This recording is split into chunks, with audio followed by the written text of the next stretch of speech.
ఏవైతే చిన్నపిల్లల మీద అఘాయిత్యాలు చేసినటువంటి ఎప్స్టీన్ ఫైల్స్ ఉన్నాయో వాటి నుంచి మనల్ని ప్రపంచాన్ని డైవర్ట్ చేయడానికే ఇరాన్ మీద ఇజ్రాయెల్ అండ్ అమెరికా కలిసి దాడులు చేస్తున్నాయి, యుద్ధాన్ని ప్రకటించాయని మీరు నమ్ముతున్నారా?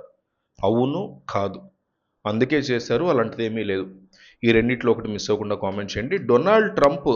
అమెరికా అధ్యక్షుడు డొనాల్డ్ ట్రంప్ ఇరాన్ విషయంలో తీసుకున్నటువంటి దూకుడు నిర్ణయాలు ఇప్పుడు ఆయనకే ఎదురుదెబ్బ తగిలేలాగా కనిపిస్తుంది పరిస్థితి చూస్తుంటే.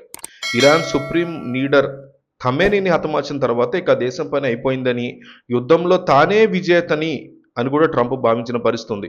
ఒక దేశపు అత్యున్నత నాయకుడిని మట్టు పెడితే ఆ సైన్యం నీరుగారిపోతుందని, తమకు అనుకూలమైనటువంటి వ్యక్తిని అక్కడ కూర్చోపెట్టవచ్చు అని కూడా అమెరికా గట్టిగానే లెక్కలేసుకున్నట్టు కనిపిస్తుంది. కానీ ఇరాన్ తీసుకున్నటువంటి కొత్త కొత్త నిర్ణయాలు ట్రంప్ యొక్క ఆశల మీద నీళ్లు చల్లాయని చెప్తాను నేనైతే.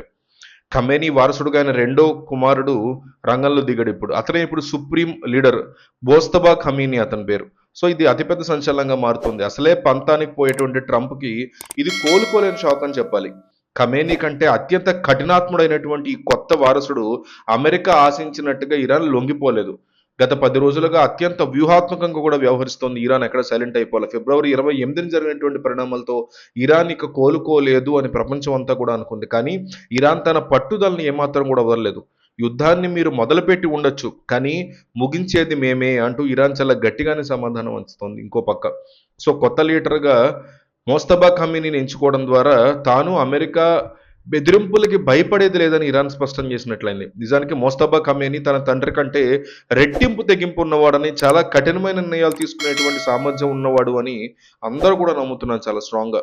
అమెరికాకి లొంగిపోయేటువంటి రకం అతను ఏమాత్రం కాదు అని అతను తెలిసిన వాళ్ళు చెప్తున్నారు. ట్రంప్ యొక్క అసహనం కానీ, హెచ్చరికలు కానీ, ఇరాన్ తీసుకున్నటువంటి నిర్ణయం పట్ల డొనాల్డ్ ట్రంప్ తీవ్ర అసంతృప్తితో ఉన్నారు. తమకు అనుకూలమైనటువంటి నాయకుడిని ఇరాన్ ఎన్నుకోవాలని, లేదంటే అక్కడ శాంతి ఉండదు అని అమెరికా మొదటి నుంచి చెప్పుకుంటూ వస్తుంది. మోస్తబా ఖమేనీ ఎన్నిక గురించి తెలిసిన వెంటనే ట్రంప్ తనదైన శైలిలో కూడా స్పందించడం జరిగింది. కొత్త లీడర్ ప్రశాంతంగా బతుకుతాడనే నమ్మకం తనకు లేదు అని కూడా ఆయన సంచలన వ్యాఖ్యలు చేయడం జరిగింది రీసెంట్ ప్రెస్ మీట్లో. అంటే ఖమేనీని టార్గెట్ చేసినట్టుగానే ఆయన వారసుడిని కూడా మట్టు పెడతాము అని ట్రంప్ పరోక్షంగా హెచ్చరిస్తున్నట్లయింది. ఇరాన్ నాయకత్వం విషయంలో అమెరికా జోక్యం ఉండి తీరాల్సిందేనని, తమ ఆమోదం లేకుండా ఎవరు సుప్రీం లీడర్ అయినా వాళ్ళు నిలబడే పరిస్థితి లేదు అని కూడా ట్రంప్ తెగేసి చెప్తున్నారు. తిరగబడమే ఇరాన్ యొక్క సమాధానం అయితే అమెరికా ఎన్ని బెదిరింపులకు పాల్పడినా ఇరాన్ మాత్రం వెనక్కి పొరపాటును కూడా తగ్గట్లేదు. తమ అంతర్గత విషయాల్లో అమెరికాకి ఏం సంబంధం అని ఇరాన్ కూడా నేరుగా ప్రశ్నిస్తోంది. మోస్తబా ఖమేనీ బలహీనుడని అమెరికా ప్రచారం చేస్తున్నా ఇరాన్లోని సాంప్రదాయవాదులు మాత్రం ఆయన్ని తమ ఆశాకిరణంగా చూస్తున్న వాళ్ళు ఉన్నారు. ఇరాన్లో యుద్ధం ఆగదు, పోరాటం కొనసాగుతుంది అనేటువంటి సంకేతాలను ఇరాన్ చాలా స్ట్రాంగ్గా పంపిస్తుంది. ట్రంప్ తన అహంకారంతో యుద్ధం గెలిచానని అనుకున్నా వాస్తవానికి ఇరాన్ కొత్త నాయకత్వంతో సరికొత్త సవాల్ని విసురుతోంది ఆ దేశం. అమెరికా ఆశించిన మార్పు అక్కడ రాకపోగా మరింత కరడుగట్టినటువంటి నాయకత్వం రావడంతో అగ్రరాజ్యానికి ఇది ఒక పెద్ద తలకే నొప్పిగా మారిందని చెప్పుకోవాలి. ఈ పరిణామాలు చూస్తుంటే పశ్చిమాసియాలో ఉద్రిక్తతలు మరింతగా పెరిగేలాగా కనిపిస్తున్నాయి.